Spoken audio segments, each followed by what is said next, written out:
Hello, আমি Partha from Bengal curator and আজকে আমাদের সাথে একটা কাস্টমার আছে সানি ভাই কয়দিন আগে আমাদের থেকে একটা ঘড়ি নিছিলেন সেকো 5-এর গ্রে ওয়াচ। তো আমরা সানি ভাইয়ের আজকে এক্সপিরিয়েন্সটা জানবো অ্যান্ড কেমন কি তার এক্সপিরিয়েন্স কেমন ছিল বেঙ্গল কিউরেটারের সাথে, এটাই আজকে আমরা জানবো।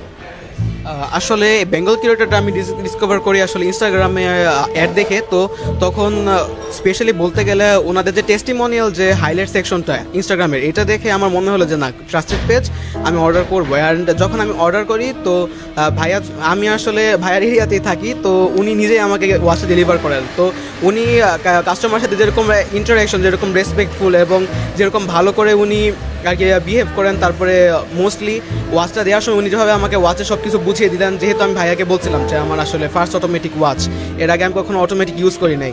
তো ভাইয়া ইজ এ গ্রেট পারসন, আমি অনেস্টলি বলবো। Thank you and very respectful business minded person. তো আমি বেঙ্গল কিউরেটার থেকে ওয়াচটা নেওয়ার পর আমি খুবই স্যাটিসফাইড। আসলে ওনারা যেভাবে প্যাকেজিং করে দিছে, প্লাস ঘড়িটা যেরকম কোয়ালিটি মেনটেন করা হয়েছে, ভেরি ওয়েল পলিশড আমি বলবো। কোয়ালিটিটা আমার একটু কম্প্রোমাইজড মনে হয় নাই। তো আমি আসলে সাজেস্ট করবো যে আপনারা অর্ডার করতে পারেন। I head to interrupt, but ভাই ঘড়ি নিছিলেন তার 19তম বার্থডের জন্য, তাই না ভাই? জি, জি। তো ওইটার স্টোরিটা যদি।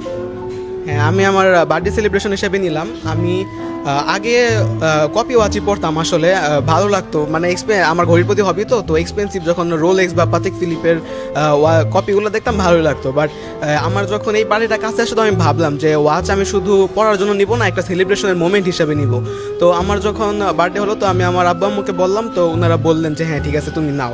তো এই ঘড়িটা শুধু আমার কাছে একটা ঘড়ি না, এটা আমার কাছে একটা মোমেন্ট হিসাবে আমার কাছে থাকবে, এটা আমার একটা মেমোরি পিসের মতো।